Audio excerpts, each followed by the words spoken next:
안녕하세요. 산재 전문 변호사이자 노무사인 김찬영입니다. 오늘은 산재 민사 손해배상 소송에서 가장 중요한 것 중에 하나인 일실수익 계산법에 대해서 살펴보도록 하겠습니다. 특히 내 사건에서는 어느 정도 받을 수 있는지, 보험사나 회사에서 제시하는 금액이 적정한지 판단하는 데 큰 도움이 될 것입니다.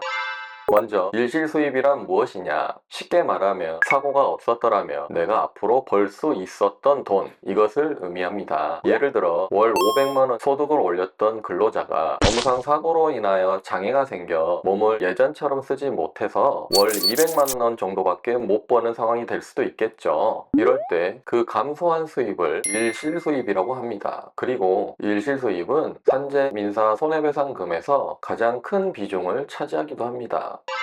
많은 분들이 일실수입을 말씀드리면 월소득 곱하기 남은 근무기간 이렇게 생각하시곤 하시죠. 그런데 법원에서 계산하는 방법은 훨씬 복잡합니다. 기본 구조는 다음과 같습니다. 사고 전 소득 곱하기 노동능력 상실률 곱하기 가동연한에 따른 중간이자 공제, 호프만 계수라고도 합니다. 무슨 말인지 잘 와닿지 않죠? 하나씩 풀어서 해석해 보도록 하겠습니다. 첫 번째, 사고 전 소득. 사고 전 소득의 기준은 원칙적으로 사고 전 실제 수입입니다. 보통의 직장인들은 급여 명세서, 원청징수 영수증, 소득금액 증명원 등으로 소득을 입증할 수 있습니다. 그런데 일용직이나 프리랜서, 그리고 가족회사에서 근무하는 경우에는 실제 소득을 입증하기가 어려울 수도 있습니다. 그럴 때에는 실제 임금 대신 통계임금, 도시일용임금, 유사직종의 임금 등을 활용할 수도 있습니다. 실제로 이러한 소득을 어떻게 주장하느냐에 따라서 손해배상금이 천차만별이 될 수 있습니다. 두 번째, 노동능력 상실률.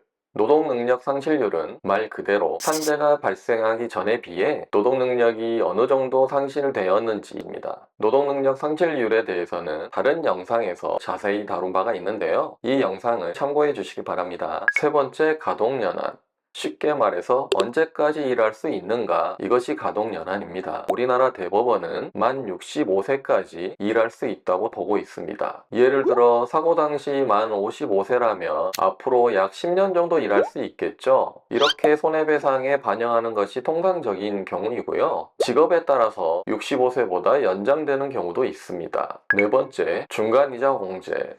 이 부분이 가장 어려운 부분입니다. 일실수입을 받는다는 것은 미래에 발생할 수 있는 소득을 지금 현재 한꺼번에 받는다는 의미거든요. 그렇기 때문에 법원은 그 이익의 일부를 공제해야 된다고 판단하고 있습니다. 쉽게 말하면 20년치 월급을 오늘 한꺼번에 받으니 일부 할인해서 받는다, 이렇게 생각하면 되겠습니다. 이를 반영한 수치를 호프만 계수라고 하는데요. 경과 시간에 따라 최대 20년, 240개월까지 계수를 곱하여 중간이자를 공제하게 됩니다.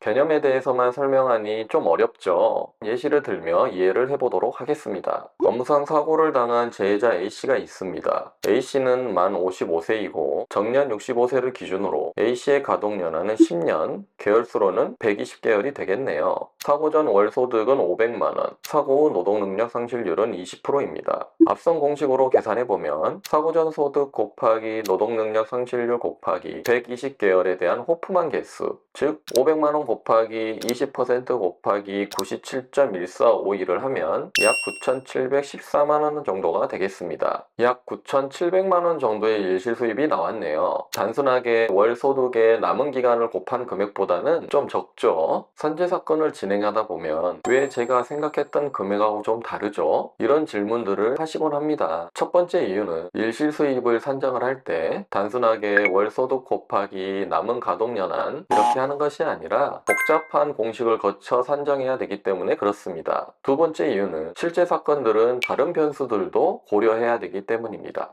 실제 소송에서는 과실상계 여부, 산재보험금 공제 여부, 이러한 점이 추가로 고려되어야 하기 때문에 생각하신 금액하고 다를 수가 있습니다.